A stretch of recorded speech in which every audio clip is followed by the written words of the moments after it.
Hello, and welcome to the Meditation Center's monthly metaphysical lecture. This month's topic is called Catching the Right Fish, and it is inspired by John chapter 21, verses 1 through 13, as read in the Common English Bible. Later, Jesus appeared again to his disciples at the Sea of Tiberias. This is how it happened.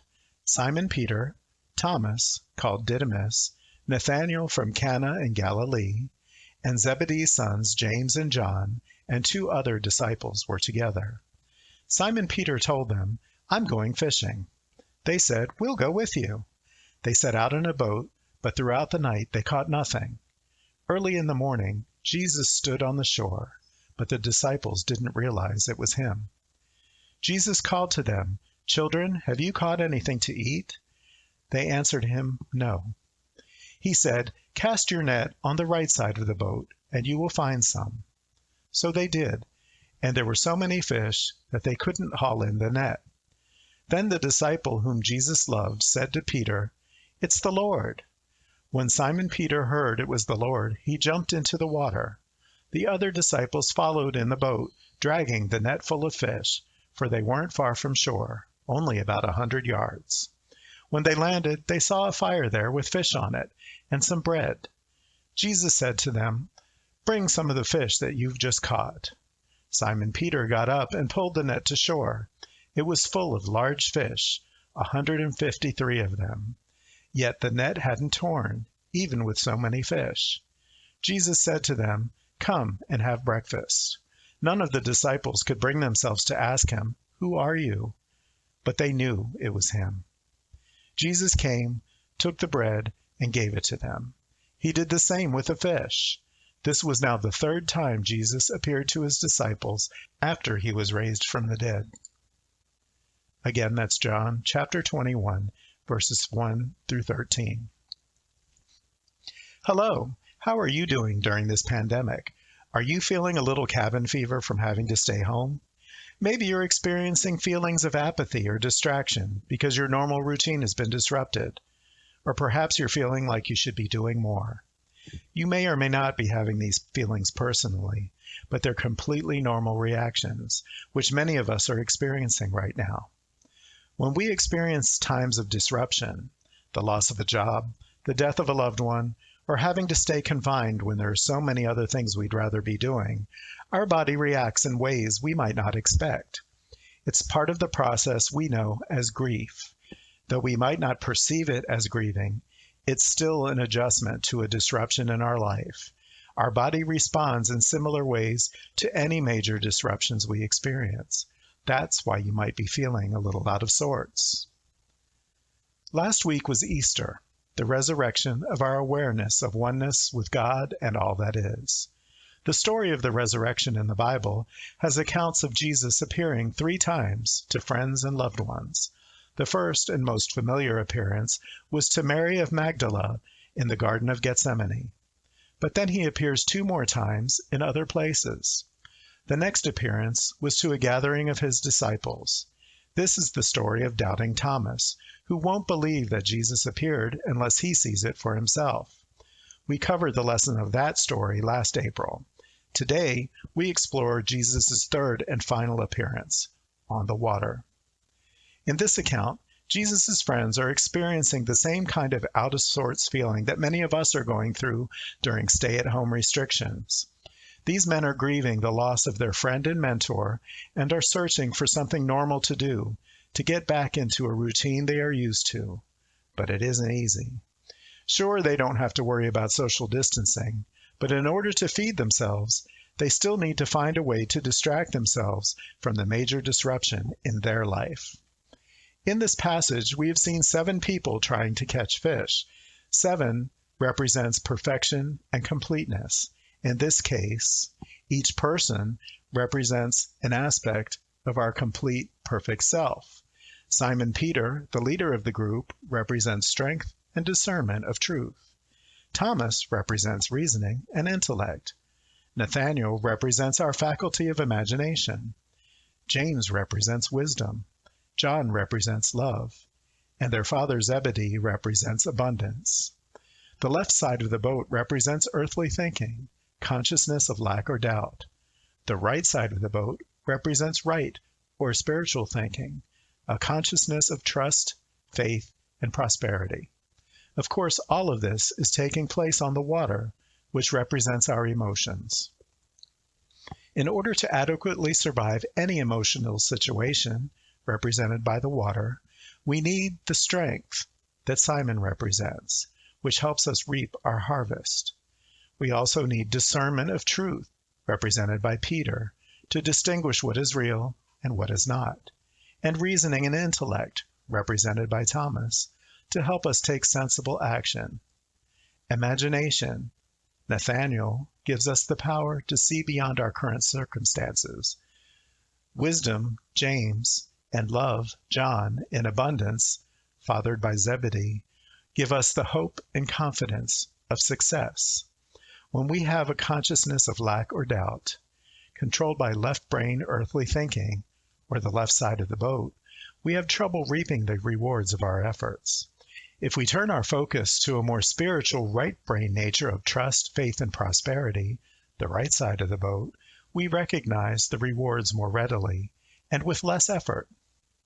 When Jesus asks, "Have you found anything to eat?" it is our spiritual awareness asking us, "Do you have any divine ideas?" Divine ideas are achieved by right thinking, focusing our consciousness on the right or spiritual side. So what is the significance of fishing? The frustration of not being able to catch any fish is an example of what we're going through right now. We're easily distracted by our situation. We might feel helpless because of something we cannot control, and as a result, we might find it challenging to perform tasks that we normally do, and to trust that everything is going to turn out all right. Or conversely, we may try to overcompensate by keeping busier than normal to avoid thinking about the situations we're faced with. I know friends who are handling their stay-at-home situation in different ways. A friend on Facebook posted about this in a humorous way, like she's leaving a message on the telephone. "Hello? Motivation for anything at all? I'm not sure if you're aware, but the stay-at-home restriction didn't mean that you had to leave my home. We're kind of like a team. You can go anywhere I go, so feel free to come back. Like soon. Really soon. Okay? Bye." Some folks have gone the other way. One friend has painted every room in her condominium. Another friend has spent each day going methodically from room to room, throwing out old things, scrubbing, cleaning, rearranging, and renewing his home. Now that he's gone through the entire house, I wouldn't be surprised if he starts over and does it again. Personally, I've been leaning more towards apathy. In the past few weeks, I've spent way too much time with television and social media. Occasionally, I look out the window at the beautiful weather and I think about how nice it would be to travel somewhere. If I feel inspired enough, I'll go out and walk around the yard or up the hill to the lake to visit with my duck friends, or on a really good day, I'll walk along the river. But then I go back inside to my TV and social media. Not very productive, that's for sure. Lately, it seems like doing anything that requires any level of adult responsibility, like laundry or grocery shopping, or even deciding what to eat for dinner, takes extra effort and a little prodding to get out of this mindset. Even for this talk, I've had to give my inner procrastinator a swift kick in the pants to get working on it. Once I get into a more focused energy, I'm fine and I accomplish a lot, but lately it's been taking a lot of extra effort to get there. That is the point of our lesson today. If we stay in a funk after our life has been turned upside down, we aren't going to accomplish much. We can sit in the boat with a fishing net in our hand, but that's about all that's going to happen. But when we turn ourselves around and put some effort and positive outlook into what we're doing, we accomplish so much more. Our biblical friends turned to the other side of the boat and found abundance that was just sitting there waiting for them. But it didn't occur to them to look until Jesus gave them that proverbial kick in the pants to get them motivated. When times are challenging, we need to rely on the aspects that our 7 friends represent. Simon Peter's strength to get up and do what needs to be done, and his discernment to recognize when our distractions aren't serving us well. Thomas's reasoning and intellect to figure out where we are in our head, why we are there, and where we need to be. Nathaniel's imagination to find creative ways to make the most of our situations. James's wisdom to avoid falling into despair when things seem hopeless or beyond our control. John's love to focus our energy on lifting up our situation and helping others if we can, rather than feeling sorry for ourselves. And the legacy of Zebedee's sense of abundance, so we can appreciate the opportunities this situation offers, rather than the lack that many are experiencing. Sometimes we need to be reminded that we are spiritual beings having a human experience, not the other way around. Sometimes it's easy to get so consumed in our earthly experiences that we forget that the physical world we live in doesn't define who we are. When we remember who we really are, an expression of the source, that we have everything that we need, and nothing can harm us unless we allow it, then we begin to move ourselves from the left side of the boat, that left brain analytical consciousness, and move to the right side, the right brain spiritual creative consciousness that better serves our highest needs. Before we continue, I'd like to take a moment to explore the 153 fish in the story. Why not just a full net? Why such a specific number? There are many theories on what the significance of this number may or may not be, but there are some that are rather interesting. Jerome, a 4th century Catholic priest, hypothesized that the number 153 represented every species of fish on earth, or in other words, complete abundance. Augustine of Hippo, a Catholic bishop from the same time period, observed that 153 is a triangular number.